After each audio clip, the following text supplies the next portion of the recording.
السلام علیکم ناظرین، آج ہم ایک ایسی سرزمین کے بارے میں بات کرنے جا رہے ہیں جہاں پہاڑ آسمان سے باتیں کرتے محسوس ہوتے ہیں اور تاریخ ہر وادی میں سانس لیتی دکھائی دیتی ہے۔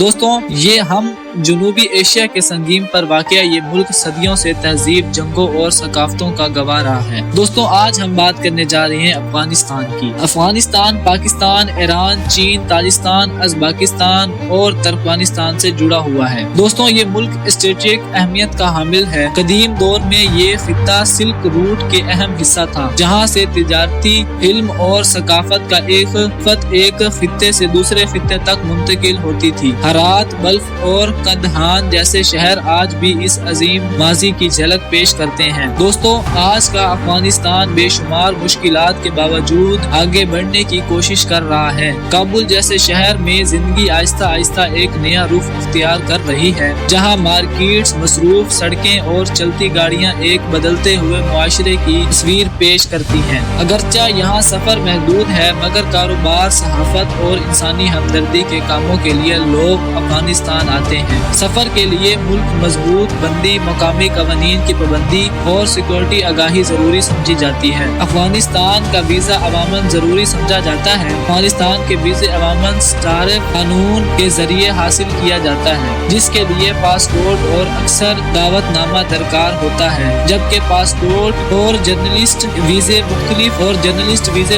مقصد کے لیے جاری کیے جاتے ہیں۔ افغان معاشرے سادگی اور روایت کا حسین امتیاز ہے۔ یہاں کی نائٹ لائف مغربی دنیا سے بالکل مختلف ہے، جہاں راتیں شور و شرابے کے بجائے سکون، خاندانی وقت اور چائے کی محفلوں میں گزر جاتی ہے۔ لباس افغان ثقافت کے نمایاں پہچان ہے۔ مرد عموماً شلوار قمیض اور ویسٹ کوٹ پہنتے ہیں، جبکہ خواتین باحیا اور روایتی لباس کو ترجیح دیتی ہیں۔ اگرچہ بڑے شہروں میں نوجوان نسل جدید انداز بھی اپنا لیتی ہے۔ جدید افغانستان میں موبائل فون، انٹرنیٹ اور سوشل میڈیا نوجوان کی زندگی کا حصہ بنتے جا رہے ہیں، اور محدود وسائل کے باوجود تعلیم، میڈیا اور ڈیجیٹل پلیٹ فارم کی ایک نئی امید کی علامت ہے۔ افغان کھانے سادہ مگر حد بے ذائقے دار ہیں، جس میں قابلی پلاؤ، کباب اور تازہ نان نمایاں ہیں۔ مہمان نوازی افغانی قوم کی پہچان ہے، اور یوں افغانستان صرف ایک ملک ہی نہیں بلکہ صبر ہے، حوصلے اور تاریخ کے لیے زندہ کہانی ہے جو آج بھی لکھی جاتی ہے۔ دوستوں، اگر آپ کو ہماری یہ ویڈیو اچھی لگی تو ہمارے چینل کو لائک اور سبسکرائب ضرور کریں، اور اس طرح کی مزید ویڈیو دیکھنے کے لیے چینل کو لائک اور سبسکرائب کریں۔ خدا حافظ۔